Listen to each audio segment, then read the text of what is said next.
Just do the best you can.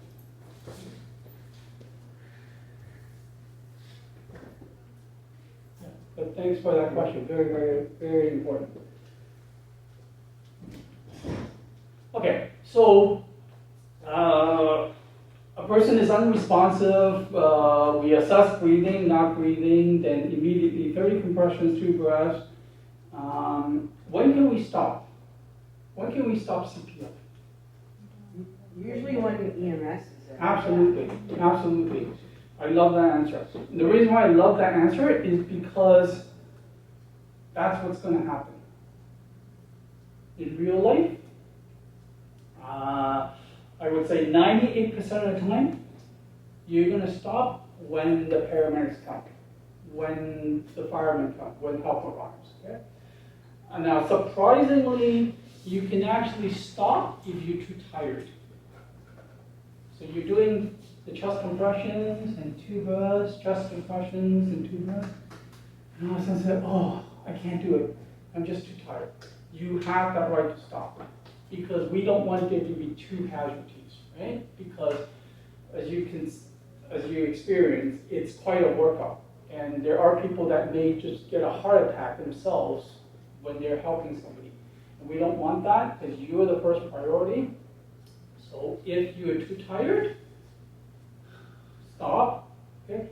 So you may want to ask bystanders to help you. Oh, I'm too tired. Can you take over? Can you help me? If there are no bystanders, you do have a right to stop, but don't abandon the casualty. What that means is, don't start helping him. I'm too tired. Go to McDonald's. Okay. Stay in the area. Wait until paramedics come, then you can go to McDonald's. Okay? And it takes an average of 8 minutes for the paramedics to arrive. So just wait for 8 minutes, then you can go to McDonald's. Some students, when I ask the question, they say, oh, stop when he starts breathing. Now that's not incorrect. You can stop CPR if the casualty starts breathing. But I just want to prepare you guys, in real life, very, very slim. Okay? And I'm not talking about choking. Like give me a glass of Clamato juice at break, and you won't see me for lunch. What, Clamato contains clam? Clamato juice has clams in it. Oh, I learned that a long time I just ago. thought they were tomato. With Yeah, clam juice.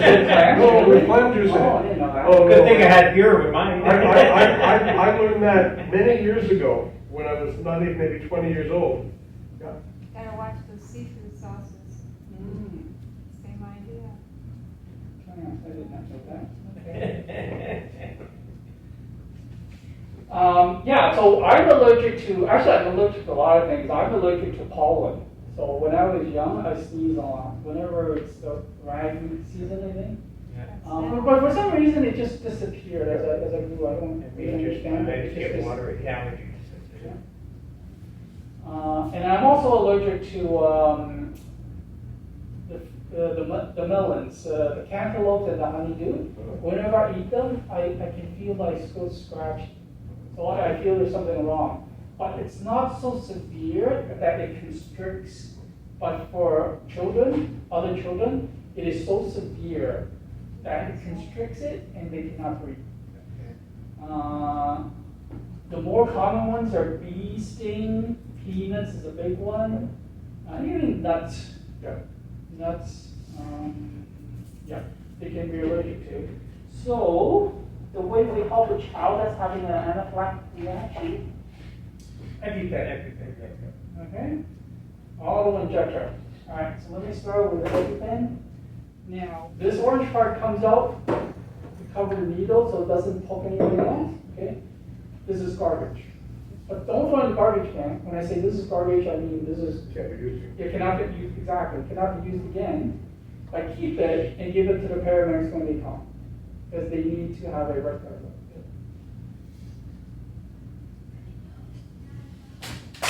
Also, be aware that some children they carry this auto-injector. The only difference between EpiPen and auto-injector is this one talks to you.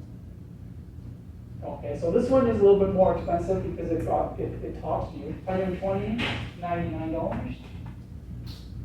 To inject, place black end against outer thigh, then press firmly and hold in place for 5 seconds. Again, be aware of keys and points. Move it out of the To way. inject, 5, 4, 3, 2, 1. Injection complete. Yeah, I see one. This trainer may be reused for training purposes. Replace the red safety guard and gray outer case. Okay, exact same thing. Exact same medicine, absolutely no different. They're all epinephrine. Epinephrine is a wonder drug. Another word for epinephrine, adrenaline. The reason why I say it's a wonder drug is this is actually the drug that doctors use when a person is in cardiac arrest. It's actually a misconception. You know how you watch these television shows and the doctors bring out the defibrillators? Oh, flatliner, let me bring out the defibrillator. Shock, oh, the patient jumps back. That's actually a misconception. It's not the defibrillators. It's this wonder drug. So the doctors or the paramedics, they first need to use this adrenaline, get the heart to start jiggling like this. Then they bring up the defibrillators. Then they can shock it back to its normal speed. So yeah, this is the wonder drug. This drug, and this is the only for your information. Okay, you guys are not expected to know this, but for your information, this will actually help somebody who has an asthma attack. So if the person cannot breathe, oh, by the way, let me ask you guys this question first.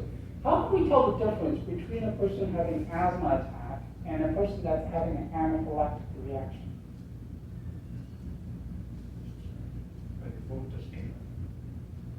Yes, Well, they are very swelling. similar. Yes, not that dangerous to share medication. It really isn't, but you shouldn't do it unless it's an absolute emergency. In an emergency where you don't have, somebody, that they're having an asthma attack, but there's nobody else with an inhaler, there's nothing there, they're starting to really, then you ask, does anyone have an EpiPen?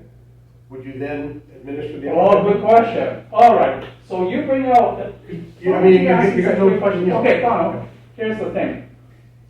The EpiPen is actually very different than the inhaler. Okay, now I know it sounds like a similar situation, but I'll explain to you why it's a completely different situation.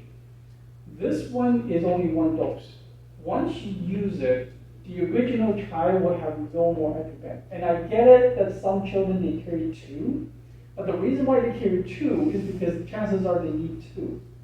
And you take away the original child's EpiPen, you use it on that child. Yes, you are saving his life, but you are 100% liable. You're endangering the other child. Yes. For the inhaler, remember I told you to shake it. Lots and lots of medication. Should the original child develop asthma attack, no worries. You have lots of medication, right? But for an EpiPen, 1 dose, at most 2, okay? You are taking a huge risk, okay? That's why all first aid instructors were told to teach you, never use somebody's EpiPen on another person, okay? And it does happen that the child would forget it, or even the parents, okay?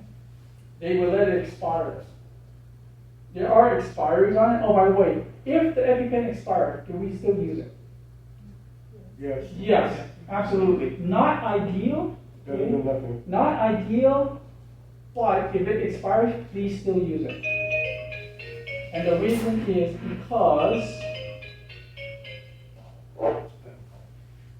because, like you guys said, better than nothing. He cannot breathe, use it. Okay? Chances are it'll only be expired maybe a couple of months, maybe 6 months, still usable.